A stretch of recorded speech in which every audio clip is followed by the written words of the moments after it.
студентите и средношколците од Прилеп за да дадеме поддршка за студентскиот марш кој што се одвива моментално во Скопје.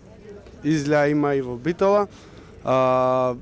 Бројката можеше да биде уште поголема, но доста од средните школи беа затворени и доста средношколци не можеа да дојдат. Другиот дел од студентите, не знам со која причина не дојдоа. Може да се види дека има поддршка овдека и од постарите, од поранешни студенти, од луѓе кои што навистина ценат дека сме во право и дека имаме право зошто сме се одлучиле да одиме на еден ваков студентски марш.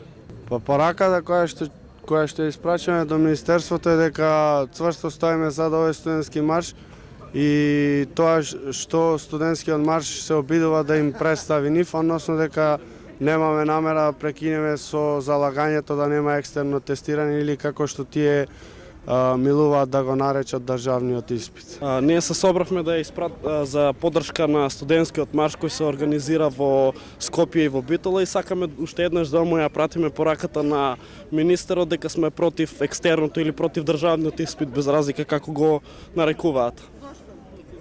Затоа што ја нарушува автономијата на факултетот и се коси со болонскиот систем на студирање.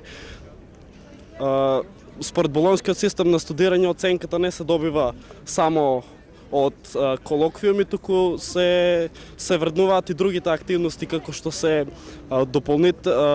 присуство, активност, семинарски изработки и слично. Денеска дојдовме овдеки да ги поддржиме младите, бидејќи младите се идните водители и градители на државата.